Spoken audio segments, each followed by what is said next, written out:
Hello. If I sound a little different, it's because I've been sick with the common cold. It is most likely not terminal, but just in case, I've entered palliative care with my wife as primary caregiver. It's going great.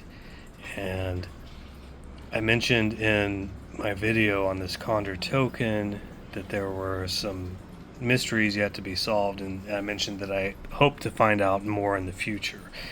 Well, I found out some more. And I failed to mention in that video that the reason these are called Conder tokens is because they were first cataloged by James Conder, this guy. In this book, 1798 was the year it was published. So he was contemporary to the time, and when it comes to researching historical items such as coins and tokens, I always think it's best to go to contemporary information, something that was published around the same time. That's where you'll find information that gets diluted or deleted, and you can't find everything out on the internet. So for research purposes, I got this book, and I was hoping to find information about this token in the book, which I did. But first, I kind of want to talk about the book itself. So this is a reproduction of the original printing. And in the first page by James Conder, he writes, "It is certain that metals give a very great light to history," of course. And then it goes on to have a foreword written by his friend who's a lawyer, or a preface. And it's kind of like a love letter to coin collecting in general, which to me was very enlightening. It showed just how the passion of coin collectors in the late 18th century was just as much as it is today. And it was very interesting. He shares one anecdote by a French coin collector named Vaillant. So, and he is credited with bringing really a discipline to numismatics in France. So, during one of Vaillant's voyages into Greece, made for the purposes of collection, so he's trying to go get some ancient Greek coins, in returning to Marseille, a corsair, which would have been a boat commonly used by pirates in those days, appeared in sight of the vessel which bore him. Monsieur Vaillant, alarmed for his treasure,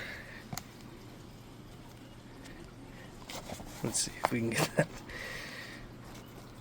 Alarmed for his treasures, speedily selected and swallowed 20 of his most beautiful Greek coins.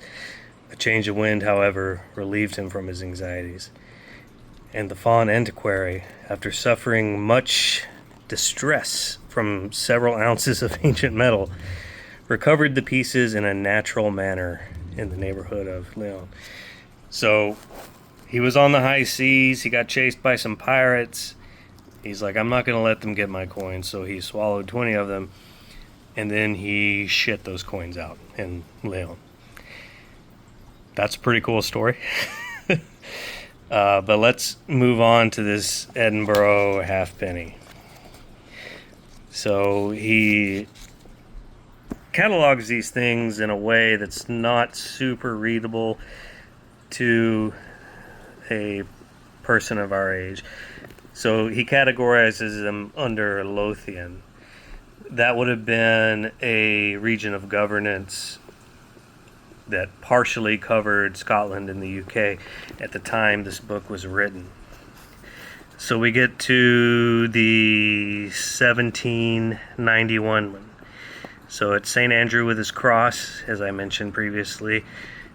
Nemo me impune licessit. As I mentioned in the previous video, no man may provoke me with impunity. I learned that in the Scottish parlance of that time, the literal translation is, like I said, no man will provoke me with impunity, but it was like, no man may meddle with me or something. So 1791.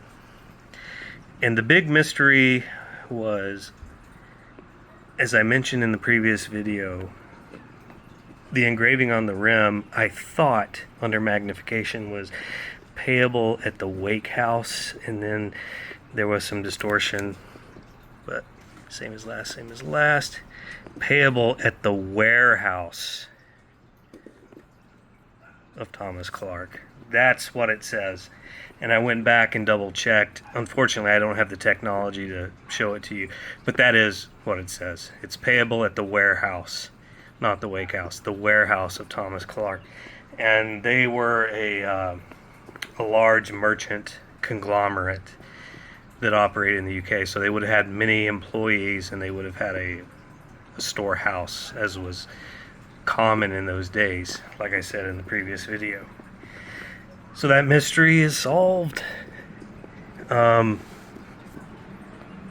These plants, as it says in this book, these plants right here, they're thistles. It's a national plant of Scotland. It's a little bristly, a little prickly. I think that's what they're into. Same on the other side.